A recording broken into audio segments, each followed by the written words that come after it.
네, 열흘 전에 치러진 연세대 수시 전형 논술 시험에서 일부 문항이 시험 전에 유출된 사건이 논란이 있었죠. 이 대학 측은 공정성 문제는 없었다고 밝혔지만 수험생들은 결국 소송에 나서기로 했습니다. 이 시험을 무효로 해야 한다는 건데 자세한 내용을 박광주 기자가 보도합니다.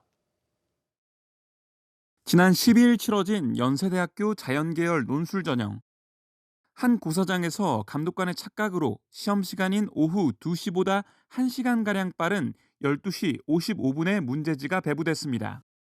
감독관은 뒤늦게 상황을 파악하고 문제지를 회수했지만 이미 15분이 지난 후였습니다. 그 사이 온라인 수험생 커뮤니티 등에서 문제와 관련된 게시물이 올라왔고 타 고사장 수험생이 문제 정보를 받아보기도 했다는 주장도 나왔습니다. 결국 시험의 공정성 문제는 법적 다툼으로까지 번지게 됐습니다. 어제 수험생과 학부모 등 18명이 서울 서부지법에 연세대 자연계열 논술 시험의 무효 확인 소송과 효력 정지 가처분 신청을 냈습니다. 시험을 무효로 하고 입시가 진행되는 상황에서 효력을 정지하겠다는 취지입니다. 그 상황에서 사실 핸드폰 등 통제가 있었다면은 그 고사실만의 문제로 이제 해결을 할 수 있었을 것 같은데, 전자기기 통제나 이석 방지 이런 제재가 아무것도 없었던 상태에서 시험지를 이제 배부를 해버린 상황이라서.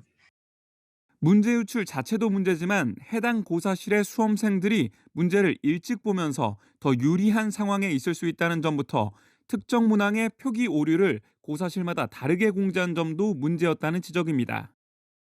자유 시간에 그 문제에 대해서 외부에 물어보거나 본인들이 뭐 찾아보거나 뭐 챗GPT로 답을 해서 풀었다라는 학생들까지 나왔거든요. "왜 우리는 20분 늦게 받았냐?"라고 주장을 해도 그냥 대답을 못 한다고 하더라고요.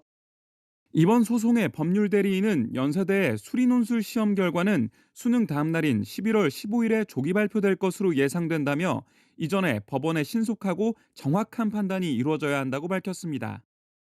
연세대는 공정성을 침해한 객관적 사실은 발견되지 않았다는 입장입니다.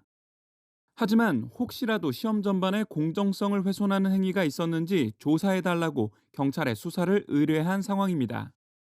한편 강경수 국회의원실이 교육부로부터 받은 자료에 따르면 최근 5년 동안 입학 전형 이의 신청에서 서울 지역 주요 사립대 5곳 중 연세대에 접수된 이의 신청은 22건으로 가장 많은 이의 신청을 받은 것으로 나타났습니다.